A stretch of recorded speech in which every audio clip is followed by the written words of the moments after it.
Today I have for you a piece of rather ancient poetry. This is a poem that was originally written in Old English. It's rendered into modern English by Michael Alexander. It comes from the Exeter Book, which is a 10th century compilation of English poetry. And this poem is called The Wife's Complaint. I have wrought these words together out of a ride existence, the heart's tally, telling off the griefs I have undergone from girlhood upwards, old and new, and now more than ever, for I have never not had some new sorrow, some fresh affliction to fight against.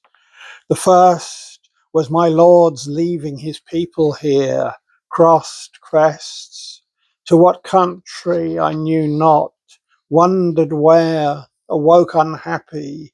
I left, fared any road, friendless, an outcast, sought any service to staunch the lack of him. Then his kinsmen ganged, began to think thoughts they did not speak, of splitting the wedlock. So, estranged, alienated, we lived each alone a long way apart. How I longed for him. In his harshness, he had me brought here, and in these parts there were few friendly minded, worth trusting. Trouble in the heart now. I saw the bitterness, the bound mind of my matched man, mourning browed, murk in his mood, murder in his thoughts. Our lips had smiled to swear hourly that nothing should split us save dying, nothing else. All that has changed. It is now as if it had never been, our friendship. I feel in the wind that the man dearest to me detests me.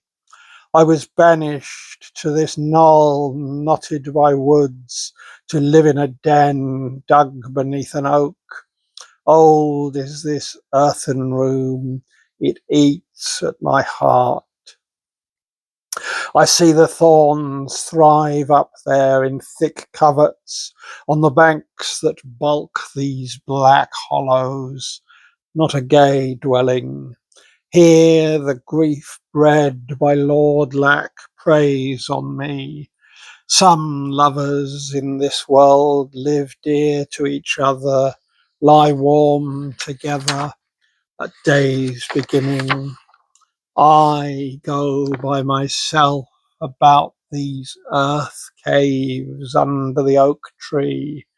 Here I must sit the summer day through, here weep out the woes of exile, the hardships heaped upon me. My heart shall never suddenly sail into slack water, all the longings of a lifetime answered. May grief and bitterness blast the mind of that young man. May his mind ache behind his smiling face. May a flock of sorrows choke his chest. He would change his tune if he lived alone in a land of exile, far from his folk.